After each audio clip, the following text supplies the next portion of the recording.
नमस्कार दोस्तों, मैं हूं राजीव और आप देख रहे हैं अमानत नॉलेज।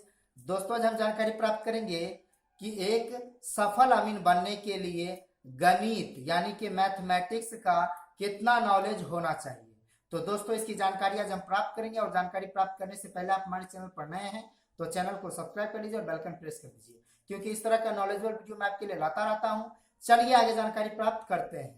तो दोस्तों, एक सफल अमीन बनने के लिए, एक अच्छे अमीन बनने के लिए अगर गणित मैथमेटिक्स की बात की जाए तो आपके पास अगर नॉर्मल ज्ञान भी है, सामान्य ज्ञान भी अगर गणित का थोड़ा बहुत भी है, उसके साथ ही साथ आपको क्षेत्रमिति का ज्ञान होना चाहिए, ज्योमेट्री का ज्ञान होना चाहिए। अगर आप जिसे ज्यामिति भी कहते हैं तो ज्योमेट्री का ज्ञान होना चाहिए। ज्योमेट्री आप जान रहे हैं सही प्रकार से कि किसी भी तरह का अगर नक्शा है, किसी भी तरह का प्लॉट है, किसी भी तरह का खेसरा है, उसका आप क्षेत्रफल निकालना जानते हैं तो आपके लिए ये बेहतर है।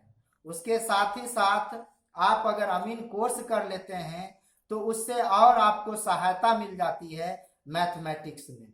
तो आप इस तरह से, ये कोई जरूरी नहीं है कि आप मतलब मैथ के अच्छे जानकार होंगे तभी आप एक सफल अमीन बन सकते हैं। ठीक है, ये कोई जरूरी नहीं है। मैथ का थोड़ा बहुत भी अगर आपको नॉलेज है, ठीक है, जोड़ घटा गुना भाग ये सब नॉलेज है, उसके साथ ही साथ आप अमीन कोर्स कर लिए हैं और आपको ज्योमेट्री का ज्ञान है, तो आप उनके क्षेत्रफल को, जो प्लॉट होगा, जो खेसरा होगा, उसका क्षेत्रफल आप निकाल सकते हैं।